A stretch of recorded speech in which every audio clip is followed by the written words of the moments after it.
Je dirais que comme un étudiant lambda, ils ont déjà voilà, toutes ces choses à vivre.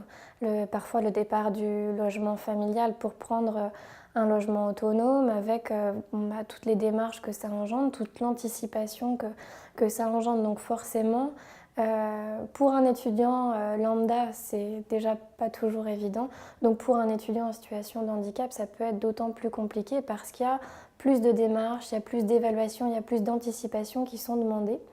Et puis il y a une autre dimension qui est très importante aussi, c'est que quand on quitte le logement familial, eh bien, on va se rendre compte aussi de besoins, on va identifier des besoins qu'on n'avait pas identifiés avant parce que ces besoins étaient compensés par l'entourage familial.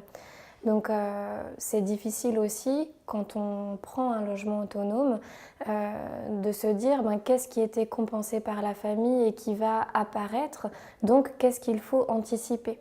Et ça, on va demander aux étudiants de l'évaluer au maximum en avant. Donc c'est vraiment pas, c'est pas une tâche aisée d'évaluer des choses qu'on n'identifie pas encore finalement. La loi de février 2005, elle a permis de différencier les principes d'accessibilité et de compensation.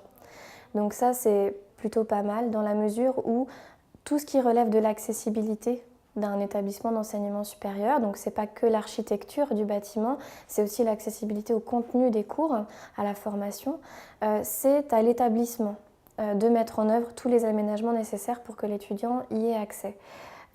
Donc de différencier ces deux principes, ça permet de renvoyer la responsabilité à chaque établissement de formation, d'accueillir et de mettre en œuvre les aménagements nécessaires.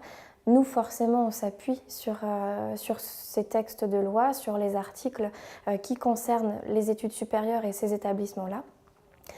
À l'inverse, de différencier ces deux principes d'accessibilité et de compensation, ça demande aux étudiants aujourd'hui d'avoir une démarche liée à l'accessibilité de leur formation avec les établissements d'enseignement supérieur et de faire une autre démarche vis-à-vis de la MDPH pour tout ce qui va concerner la compensation, c'est-à-dire ce qui se passe plutôt dans le logement, pour les transports, pour la vie quotidienne, tout ce qu'on va appeler les actes essentiels de la vie.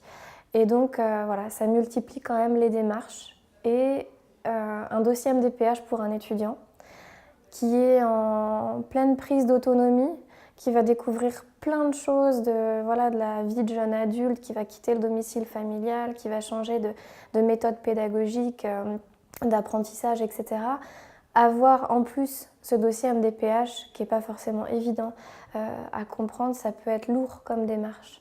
D'où l'intérêt d'être accompagné aussi, de ne pas être tout seul dans cette démarche-là.